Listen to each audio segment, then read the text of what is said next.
Hai kalian semua, kembali lagi sama aku Dodo di channel Cerita Dodo. Kali ini aku pengen bercerita salah satu pengalaman horor dari sahabat aku sendiri. Tapi sebelum itu aku pengen bilang makasih untuk kalian semua yang masih stay, masih subscribe channel aku ini. Ya meskipun channel aku ini bisa dibilang masih belum jelas arah kemana ya random aja. Kadang aku bahas tentang kesehatan mental, kadang aku cover lagu atau tutorial gitar, ya kadang juga aku cerita horor kayak gini. Tapi ya udahlah ya, nikmati aja. Dan kali ini setiap hari Kamis atau Jumat sekitar pukul jam 7 atau jam 8 malam aku bakalan upload cerita horor yang berdasarkan kisah nyata, baik itu dari teman aku sendiri ataupun dari cerita-cerita mungkin aku bacakan dari internet. Tapi kali ini aku bakal bercerita pengalaman sahabat aku sendiri. Kita sebut saja namanya Ica. Jadi ini ceritanya. Ini cerita Ica tentang pengalaman yang ia alami di rumahnya dan bagaimana akhirnya si Ica ini jadi sering kesurupan. Jadi begini ceritanya. Karena faktor kondisi keluarga yang Ica nggak bisa ceritakan mengharuskan keluarganya Ica ini bolak-balik pindah rumah lah. Dan sebenarnya sebelum sampai di rumah yang dimana kejadian itu terjadi, sudah beberapa kali Ica dan keluarga ini menempati rumah lain dan sebenarnya cenderung aman, nggak pernah ada kejadian apa-apa. Dan setelah Ica menempati rumah ini, barulah dia mendapatkan pengalaman yang nggak mengenakan tadi. Dan sebenarnya rumah ini adalah rumah teman ayah Ica. Karena teman ayahnya ini punya hutang budi ke ayah Ica, makanya ia jadi kayak meminjamkan lah rumahnya yang kosong tadi untuk ditempati keluarganya Ica. Dan ayah Ica pun setuju menempati rumah tadi. Dan ayah Ica juga punya rencana sih sebenarnya kalau dia bakal membeli rumah itulah pelan-pelan. Karena tampilan rumah tadi ini sebenarnya juga terbilang masih bagus lah, masih kokoh bangunannya. Ya walaupun udah cukup tua, tapi bangunan tadi masih cukup layak huni. Jadi rumahnya juga besar, 2 lantai, dan juga dilengkapi garasi. Jadi mereka ya senang-senang aja lah tinggal di rumah tadi.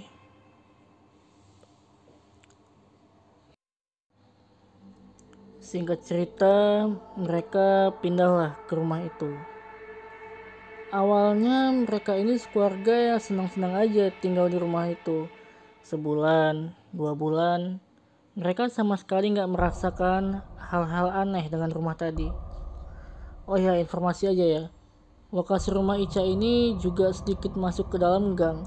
Yang sebenarnya gang itu kanan kirinya masih banyak sawah. Dan masih jarang lah rumah di sana. Jarak rumah Ica dengan tetangga juga cukup jauh, jadi nggak dekat-dekatan. Tapi memasuki bulan ketiga mereka tinggal di rumah itu, barulah mereka merasakan ada yang aneh dengan keadaan rumah. Jadi ceritanya waktu itu istri abangnya Ica baru aja melahirkan. Mereka pun bahagialah karena punya keluarga baru, anggota keluarga baru di rumah itu.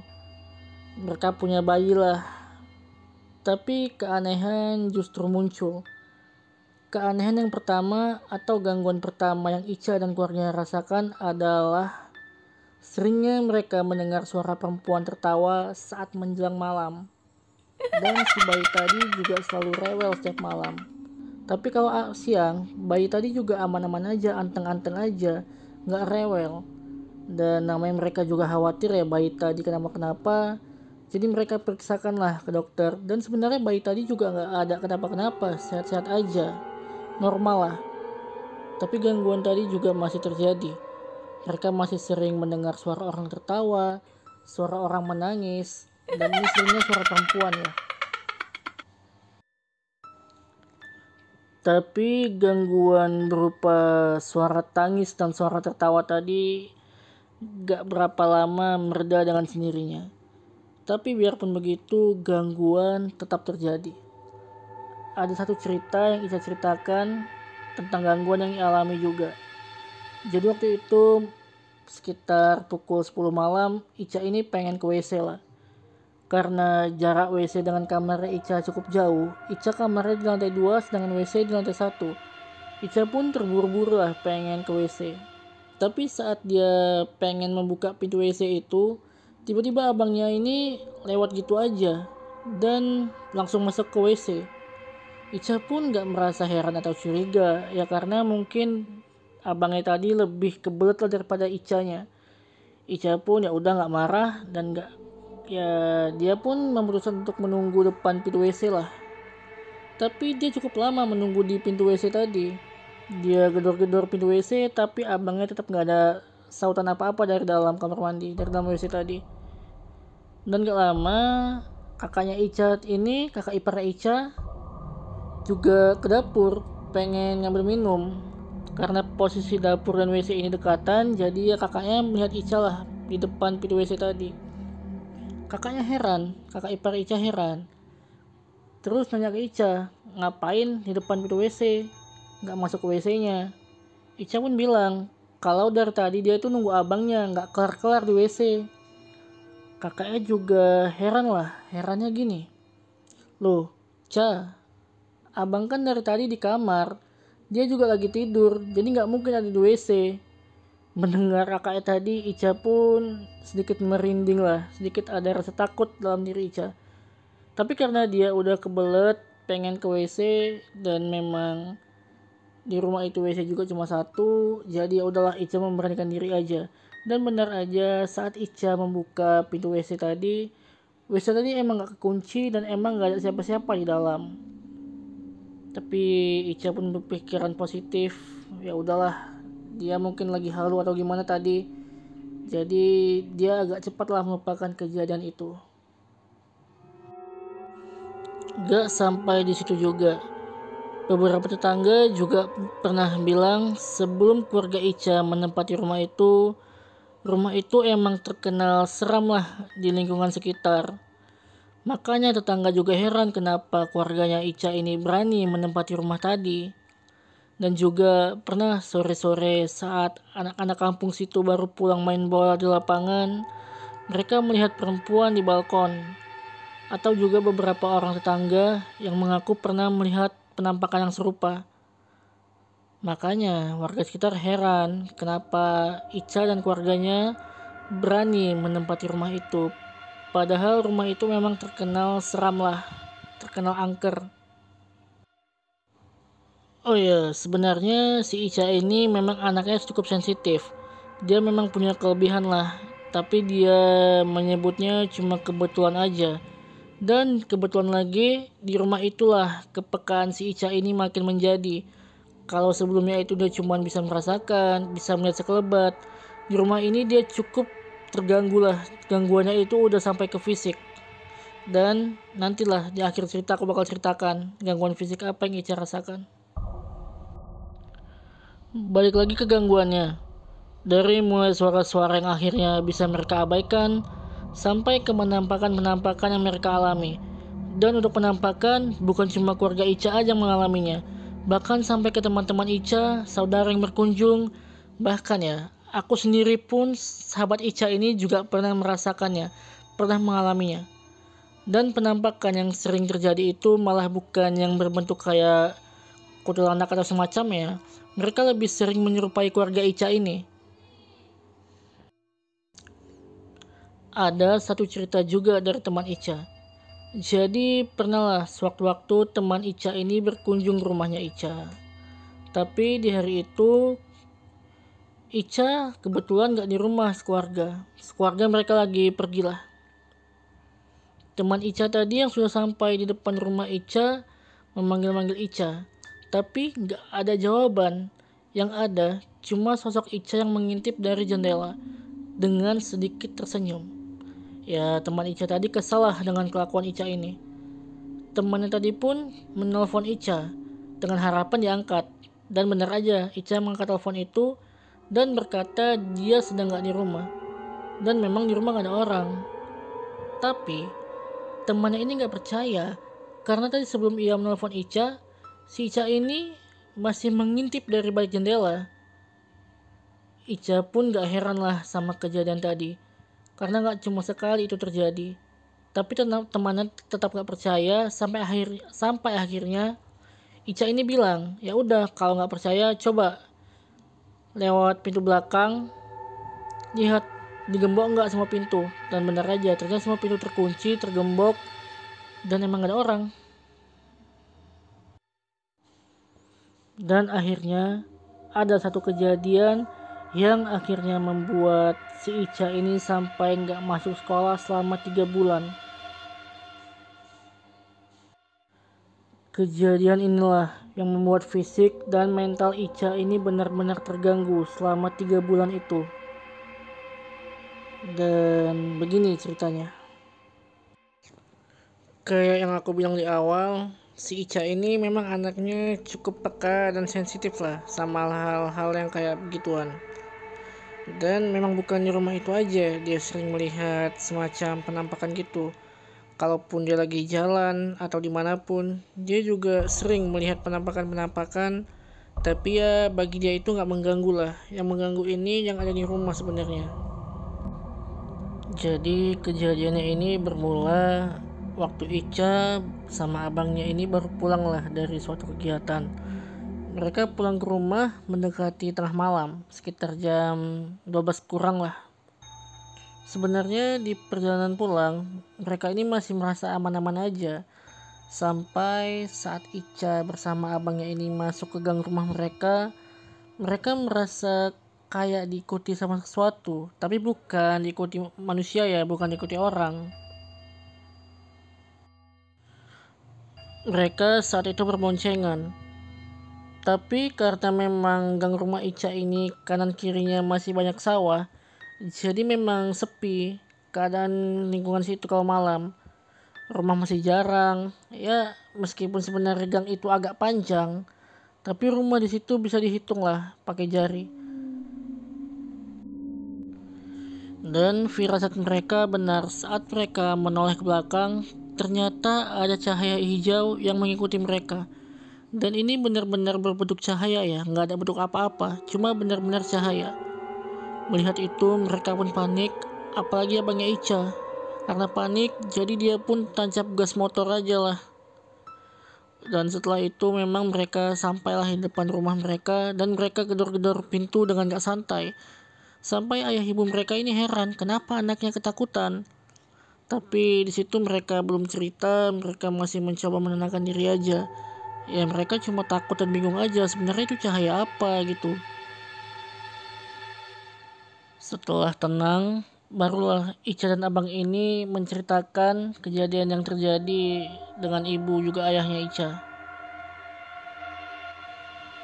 Dan besok paginya, ayah Ica menceritakan kejadian yang dialami Ica ini ke omnya Ica. Jadi omnya Ica ini juga punya kemampuan atau sedikit paham tentang dunia supernatural gitu. Dan menurut penjelasan si om tadi, cahaya hijau yang mengikuti Ica dan abangnya adalah sebuah keris. Dan menurutnya, si keris ini mencari orang yang akan merawatnya. Dan itu salah satu dari mereka, Ica atau abangnya. Dan syaratnya mereka harus mencari si keris yang malam tadi terbang ke arah semak-semak di dekat rumah mereka. Tapi mereka berdua ini ya gak mau lah, karena memang takut juga. Dan ternyata keputusan apapun yang mereka ambil, entah mencari atau enggak, hasilnya juga sama aja sebenarnya. Dan karena kejadian itulah, Ica ini akhirnya gak bisa sekolah selama 3 bulan. Pertanyaannya, apa yang terjadi yang menyebabkan Ica ini gak sekolah selama 3 bulan? Jadi gini cerita dari Ica. Setelah kejadian cahaya hijau itu, Ica ini merasa kayak diteror. Dimanapun Ica berada, dia ini selalu merasa kayak diteror. Teror itulah yang membuat Ica akhirnya nggak bisa masuk sekolah selama 3 bulan. Si Ica ini jadi sering kesurupan. Nggak di sekolah, nggak di rumah, Ica ini selalu merasa ada sesuatu yang menakutkan di pandangan matanya. Dan menurut pengakuannya, Ica ini selalu melihat ada sosok hitam yang terus-terusan mengatakan akan membunuh mereka sekeluarga. Dan dalam pandangan matanya Ica, sosok ini selalu ingin membawa ibunya. Jadi setiap hari Ica ini menangis memohon ampun untuk jangan bunuh dia dan keluarganya. Dan terlebih lagi ya, setiap Ica kesurupan, entah itu di sekolah atau di rumah, gak ada yang bisa mengangkatnya. Padahal postur Ica ini tipe cewek yang kecil. Kalaupun diangkat, yang bisa mengangkatnya 5-6 orang. Dan karena kejadian itulah Ica jadi berobat kemana-mana, ke rumah sakit, ke alternatif. Tapi memang gak ada yang salah dengan kondisi Ica. Fisik dan psikisnya juga gak mengalami sakit apa-apa. Saraf Ica pun juga masih normal semuanya. Jadi selama 3 bulan itu Ica ini kayak mayat hidup. Badannya juga semakin kurus, mukanya juga terlihat pucat. Dan ini salahnya, Ica ini dibawa keluarganya berobat, tapi bukan ke ustadz atau ke kiai, tapi ke dukun. Entah udah berapa paranormal yang katanya mengobati itu, tapi tetap aja hasilnya nggak ada, nihil hasilnya. Bahkan dari semua paranormal yang ia datangi, penjelasannya berbeda-beda. Kalau datang ya paling cuma dikasih semacam jimat dan memang nggak pengaruh sama sekali. Yang ada cuman kehabisan waktu, tenaga, juga uang. Sampai akhirnya keluarga Ica ini mendatangi ustadz. Dan ustadz ini menyarankan Ica diruqyah. Semua sepakat dan Ica pun akhirnya diruqyah. Dan metode ruqyah tadilah yang berhasil menyembuhkan Ica ini. Meskipun Ica ini masih sering melihat sosok hitam itu, tapi dia jadi lebih kuat menghadapinya. Sampai akhirnya sosok hitam itu perlahan menghilang dari pandangan Ica. Tapi mata Ica ini nggak sepenuhnya tertutup. Ica masih sering melihat penampakan-penampakan tadi, tapi dia jadi lebih kuat lah. Nggak pernah pingsan lagi ataupun nggak lemah lagi.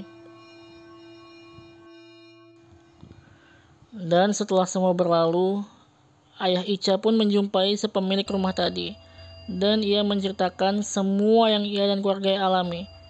Dan usut punya usut, sepemilik rumah atau teman ayah Ica juga nggak tahu menau soal rumah itu angker. Dan niat awalnya, memang rumah itu akan dijual ke ayah Ica dengan harga yang jauh dari pasaran. Ya, pokoknya jauh lah. Mau dicicil berapa tahun pun gak masalah. Karena entah mengapa rumah itu sulit terjual. Awalnya memang ayah Ica tadi berniat membeli rumah itu. Tapi akhirnya setelah semua yang terjadi, keluarga Ica memutuskan membeli rumah lain dan pindah dari sana. Dan setelah bertahun-tahun kejadian itu terjadi, sampai Ica sekarang sudah menikah dan punya anak, Ica juga nggak mendapatkan jawaban apa-apa. Kenapa rumah tadi seram, kenapa rumah tadi angker, dan kenapa si Chris tadi pengen dirawat sama Ica atau abangnya. Tapi sekarang Ica juga udah nggak pernah lagi kesurupan, nggak pernah lagi mengalami hal-hal yang aneh. Ya intinya semua itu berakhir di rumah tadi lah. Setelah ia pindah dari rumah tadi, dia gak pernah lagi mengalami kejadian-kejadian yang aneh. Ya meskipun dia masih sering melihat penampakan-penampakan, tapi gak kayak waktu di rumah yang seram ini. Jadi gitu aja lah cerita kali ini. Dan mohon maaf kalau cara ngomongnya masih belibet, cara ceritanya juga masih gak jelas untuk alurnya. Ya namanya juga masih pertama. Dan kalau kalian masih pengen dengar cerita aku yang lain, bolehlah kalian subscribe channel ini dulu dan share juga. Siapa tahu dengan kalian share, jadi lebih banyak yang mendengarkan cerita-cerita aku ya. Dan gitu aja lah ya. Makasih untuk kalian semua yang udah mendengarkan cerita aku ini. Bye, sampai jumpa di cerita minggu depan.